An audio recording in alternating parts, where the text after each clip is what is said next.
everyone. Welcome back to another episode of the Social Angle podcast. I am joined by Nick Morales, and we're going to talk about social media and SEO. So, Nick, how are you doing today? Thank you so much for joining me. Good. Thank you for having me. Happy to be here. Yeah, I'm happy you're here too. This is an episode I wanted to do for so long, partly Nice. for our audience, but also partly for myself because I feel like I'm not as strong with SEO as I would like to be. And I know that it's honestly one of the things that I need to get better at. So I know you're going to Okay. have a lot of really cool insight. But first, I'd like to learn a little bit more about you. So please tell me a little bit more about your role at ASI, a little bit personally of your background if you can. Okay. So I've been working at Advertising Specialty Institute since January of 2013. I was hired as a long-term temp. So I was thinking, okay, I'll be here 6 to 8 months. 8 years later, I'm still here. Still love the job, love the company. Been the team lead of the search engine optimization group since July of 2014. So a little bit about me, though. Growing up, I wanted to be a play-by-play sportscaster or an anchor on Sports Center. And I actually got to go to the Sports Center studios a couple years back, which was really cool. But I realized over time that those jobs typically go to former athletes. So I played baseball, wasn't that great. So that dream kind of fizzled out over the years. Um, During my teenage years, I think my love of music and writing and the English language really took over. So in college, which I can't believe was 20 years ago at this point, I majored in communications, specifically broadcasting and journalism.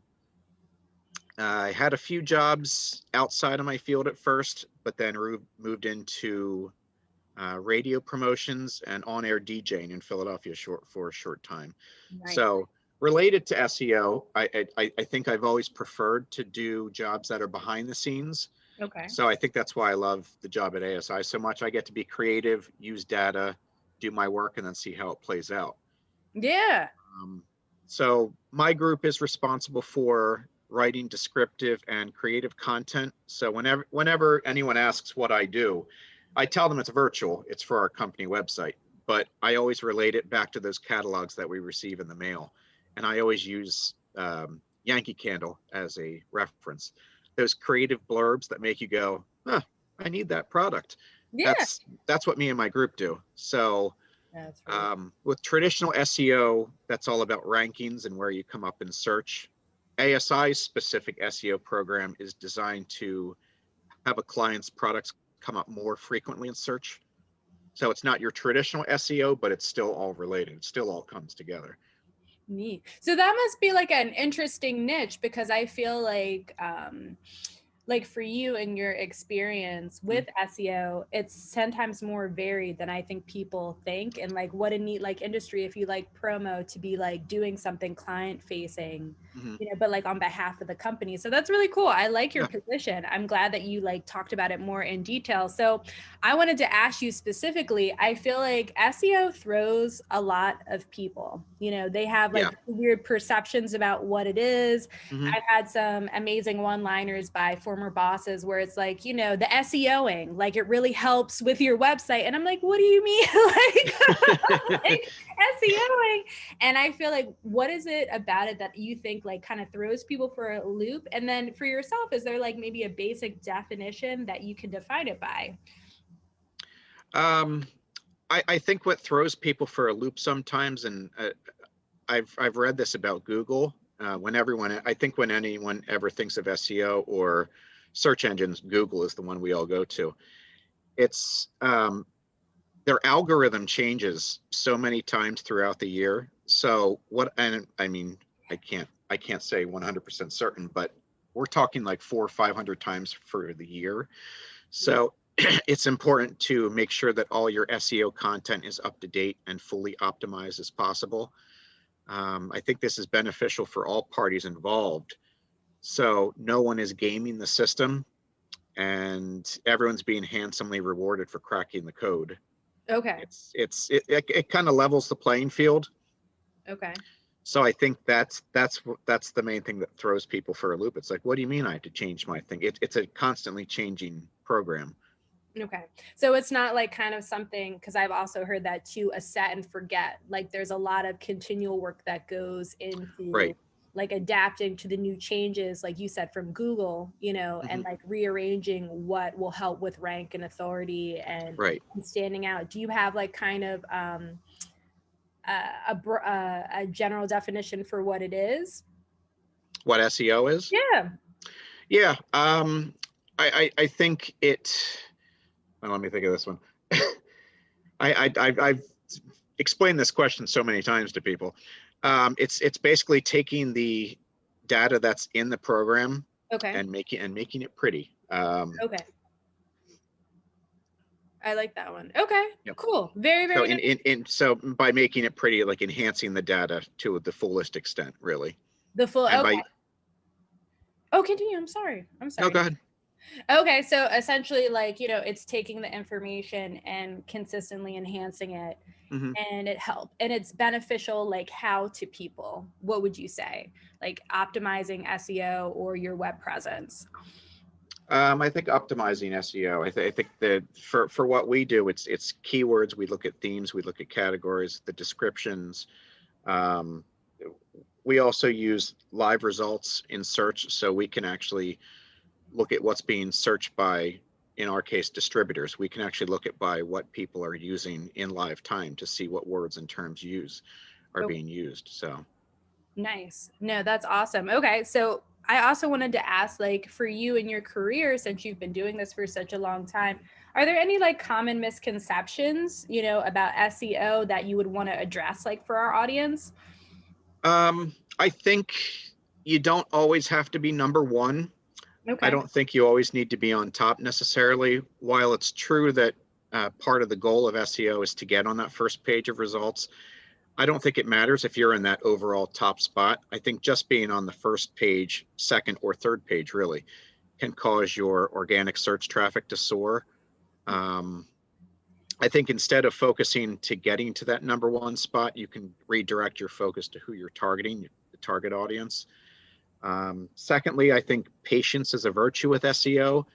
I think the most common misconception that I see is that you're going to see results immediately. Okay. So you might begin to see progress in organic ranking and an increase in traffic with lower competition in weeks, but it could also take months depending on the competition. So in my job, in my role, we typically tell clients that they see results in 3 months with their organic click rates. So it's patience. Just take your time. You'll see results at some point, hopefully sooner than later. Right. But let the organic search clicks do their job. Just let the system work for you. Okay. No, I like that because that was actually a misconception Mm-hmm. myself when I first entered digital marketing and we were going through some of the different channels that people use for different marketing strategies and SEO came up, or search engine optimization. Mm-hmm. I was like, well, you know, I wonder what like the timeline is for you to actually see a result. And with so many things in digital marketing, I feel like it's very instantaneous. Like, you know, you press send on an email and 24 hours, you can kind of get an idea of who clicked what, where, you know, Right. was your CTA successful, or like for a social media campaign, it's out there. You can kind Mm-hmm. of get immediate feedback from your audience. SEO, not so much, you know, right away. And again, Right. like you said, it depends on that competition and your Mm-hmm. strategy. And I think, you know, it just goes to show again that people can't, what's the word that I want to use? Underestimate the Right. importance of hiring somebody and working with somebody who really knows their stuff, like an Mm-hmm. expert, and somebody who, you know, it's not just anybody off the street who can do it. It's somebody who's really cultivated their expertise to get you a real result. And it's obviously Right. something you do every day for our Yeah. distributor clients, which is really cool. So, I mean, in my position, and anybody can write the descriptions, but it takes a little knowledge of what's behind the scenes and using some of the programs that we use to see what people are searching by.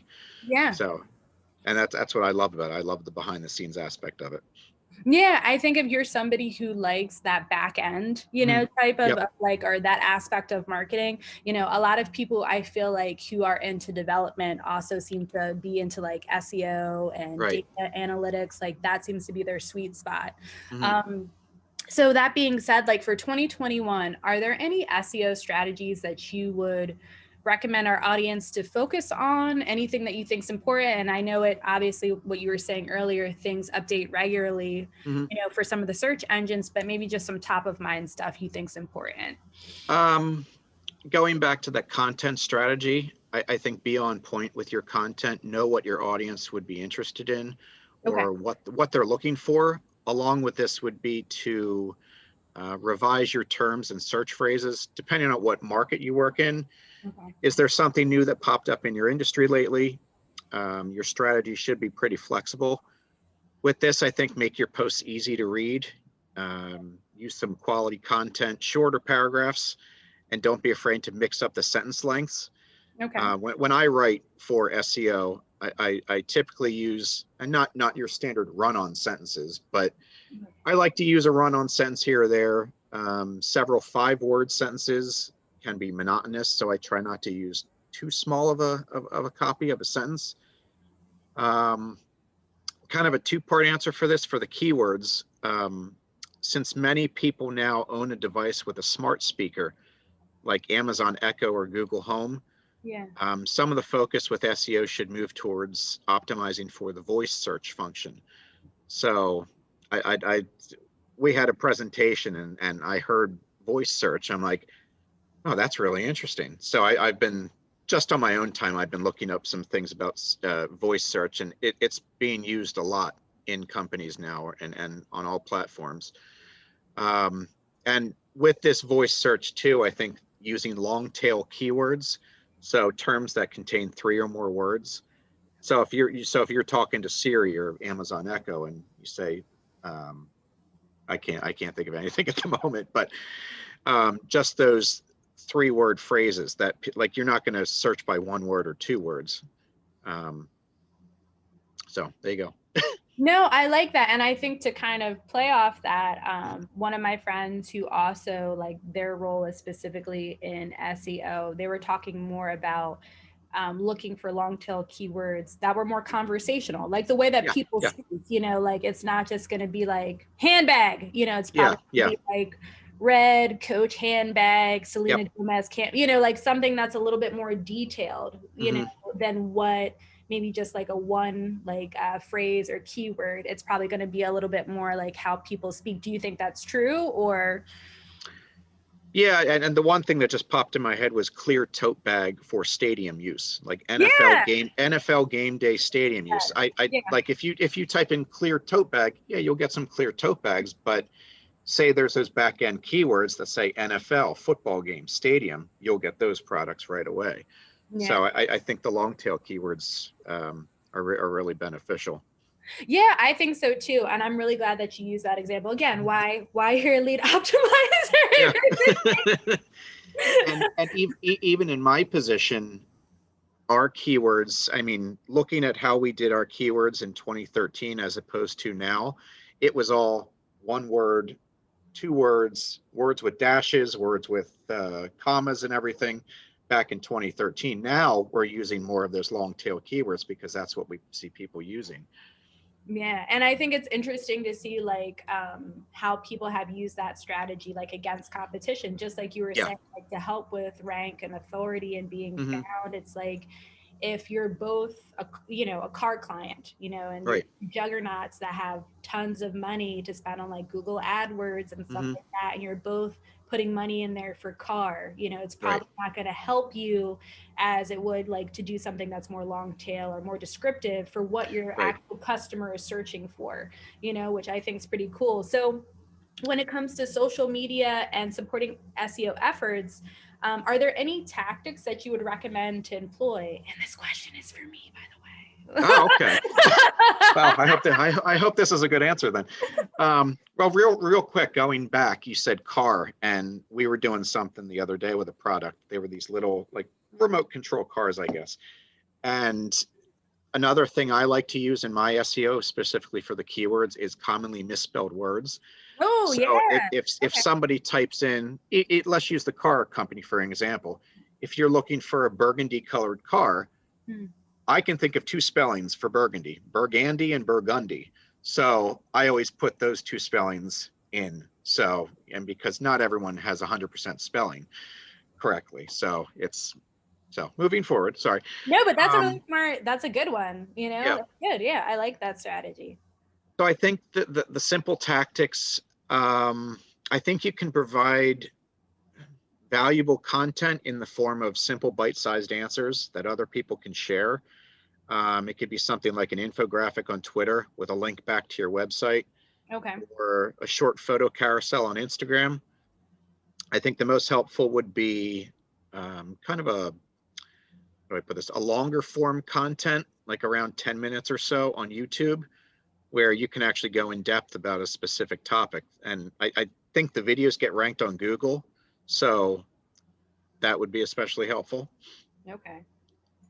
No, So that's good to know. Okay, because we were actually talking about that as a company, is kind of leaning more into YouTube because, again, with the potential of oversaturation, with everybody not necessarily being able to use the previous marketing channels that they had before prior to the pandemic, like mostly event marketing, like in-person trade shows, like one-to-one meetings for sales, video has been a way that people are standing out, and there's been a right, lot of really cool articles that I've been diving into from a sales perspective out there for people saying like this is a great trend to hop on. So maybe if you're trying to do that two-pronged approach of like improving your sales but also your SEO, looking into YouTube and maybe some more long form content outside of a couple minutes but like 10 and over on a certain topic, that would be good. So I like that answer.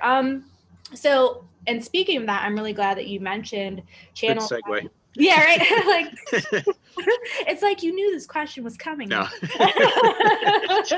So I feel like people forget that social media channels are larger search engines. Like look at Pinterest, look at YouTube. Yeah. There's so many times, like I remember when YouTube came out and first started to become popular. So folks, you know, who are listening back when like Michelle Phan as an artist, like Jenna Marbles, like all those internet like celebrities kind of came into the forefront long before people were talking about influencers or influencer marketing. People were creating content for entertainment, and then there seemed to be this shift where people were doing it not just for entertainment but education, which I think is a gold mine. And Right. I mean, I can speak for myself. I'm, you know, maybe you're the same, but there is not probably a week that goes by where I'm not looking up something on YouTube to answer a question, to Yes. Yeah. figure something out. So, I mean, like, why is it important to optimize your social media channels to help support your SEO efforts? I think a short and sweet answer on this one is it's all about raising your authority on a specific subject matter. So the more Yeah. people that trust you and what you have to say, the more they'll seek you out and share your answers, Okay. thus helping you to rank higher too. And I'm the same way with YouTube. I have a newborn, so not that I had to look up how to change a diaper, but there were a I'm sure couple you're not things. the first dad. Like that. Yeah, no, when I'm sleep deprived at 2 o'clock in the morning, yeah, I forget to do certain things. But no, there's a couple things on there where I find myself looking like, huh, this is interesting how, I don't know, 15 years ago, you'd have to look it up. Well, not 15 years ago, but 30 years ago, you'd have to look it up in a dictionary or something. And now it's like, okay, here it is on YouTube. You can get the answer in 3 minutes. Right. Yeah. So And not only that, it's great because like you have so many diverse voices. Like, you know, information has kind of been dispersed in a way where everybody can kind of have their say, which is nice. Like right, the way you do things might be different than how somebody else is. So instead of yeah, you having like that one source, like you said, where you have to look up something, you know, hmm, you could hear Nick's voice, Melissa's voice, Vin's yeah. voice on a subject. So it's really neat. Um, the other thing that I wanted to ask you, when it comes to optimizing social media profiles, are there certain things that people should be cognizant of? I hear different things about adding keywords in bios, and then some Right. people are against that. Like, are there certain things to be cognizant of when optimizing your social media profiles? Um, I this is everything. I think everything matters. It can start off with, excuse me, something as simple as a profile picture, to the display name and description, to even your first few posts people see on your page. I think it's a lot of the first impression, really. Okay. Um, it gives viewers a snapshot of what you have to offer. And I think it's important to remember to answer who you are and what they can get from following you. So, and another thing, and I'm still learning this on Instagram, but add stories, that little ring around your profile picture. That's like seeing the lights in the house from outside. It gives people a window into you, really. Yeah. I'm still, yeah, I'm still learning that on Instagram. It's like, oh, let's post some stories today. Yeah, I love it, Nick. I'm Yeah. excited to go to ASI Central's profile and check out all your Yeah. stories. That's awesome. Okay, so just be kind of cognizant of using the different features. And I hear another thing is like to not miss any opportunities to fill out information. So like you said, so you can Right. tell your customer who you are and Yeah. what you do. And you would be surprised. Like there's some times when I've done audits and people don't have like a location, a contact number, and I'm just like, oh, it's a different way of doing business Mm-hmm. versus personal. Like if you just want to have a private account and you want to just show, baby pictures or Right. throwbacks, Right. do something fun, it's a whole different flavor. But when you're using social media for business, like it Mm-hmm. supports your business objectives. So make sure that information is easily accessible and optimized to be found. And through my job with ASI, that's one thing that my department strives to do is we're in information that we update. Let me rephrase the data fields. Mm-hmm. Um, we like to make sure that our suppliers have everything possible that they can list in the data fields. Right. So if there's an open spot to put text, there you go. Fill it with something. So Nice. the more information, the better. Okay, so being like prevalent too, like Yeah. the more descriptive you can be also helps with rank and Mm-hmm. authority. I like that. Took me a minute to put my words together for that one, but there you go. No, I love it. This is so helpful. These are so Yeah. many actionable, simple but Mm-hmm. actionable tips, which is what we always like on the social angle. So, um, I have seen in my own personal experience with social media and working with people who are SEO specialists at other companies that social media is great for a backlink strategy. Is that Okay. still true? Does that help? Or is it, I hear kind of conflicting information. What do you think? This is the question I kind of struggle with a little bit, but I think it's difficult depending on the platform because I think sites like Instagram and Facebook don't play nicely with links. Um, so I think if you build enough authority around a set of topics, people will see you as a source of information and then they'll come find you and share their links with their friends. Okay. I think without a social media strategy, you kind of rely only on Google to rank you. So social media is a way to tip the scales in your favor, really. Okay. So it's a way like, all right, to help kind of spread your content and your authority Right. out there, but it's not necessarily maybe something to think about like the only way you're building backlinks as Right. part of your SEO strategy. So that's interesting. Okay. Yeah. So really it's more of like picking a couple of topics, showing Right. authority and trying to cover it from multiple angles, Mm-hmm. that hopefully people will come to you, but also you can kind of disperse that out on social, but it's not like the main thing that you would do for backlinks. Right. Okay, cool. Yep. Very, very awesome. So for using social media to maybe mine for relevant keywords, is there any strategies you have, or maybe like I've seen people keyword stuff Mm-hmm. in micro copy on social, and it always makes me cringe where it'll be like the same keyword like 11 times in something, and it's like this very redundant, and I'm like, oh Yeah. no. So that being said, do you have like any tips? I like to use the search bar. So I also like to put myself in my customer's shoes. So I go in and search for the answers that provide and find people with interacting to those posts to see whatever else they are asking for or interested in. Okay. So seeing what's common between different users, and I think you'll find the appropriate keywords that way. Okay. Nice. Okay. So like kind of going into the search bar, like putting in, that tote bag, clear tote, and then Yeah. see what comes after, and then using that, Yep. some Hmm. of the keywords when you're writing copy to Right. see like, well, okay. I like that. That's a simple one. Anybody Yeah. can do that one. That's really Yeah. nice. That's yeah. Anyone can use that. Yeah, that's a good one because I feel like there's so many different types of software like SEMrush and other ones out there where I think people can feel overwhelmed as to what Hmm. to invest in, and like, they feel this pressure to be doing everything for their business. So it's kind of like Right. if you're maybe getting started with SEO, you have a website, but you want to better optimize and also your social presence as well, or the other marketing collateral you have, like here's just some simple ways to do that to see what your customers are trying to find. Sometimes the answer to the question is just keep it simple. Yeah. That's how I look at things. Just keep it simple. Don't overdo it. Don't overthink it. Okay, so keep it Yeah. simple. I like that. So you know that I always like to end with something fun. Yes. So I want to end with a fun question. So if you won the lottery tomorrow, what would be the first thing you do? Well, I have a two-part answer to this. One is not so fun, which is pay off all my debt, including my wife's. She has a master's degree, so she has a lot of student debt.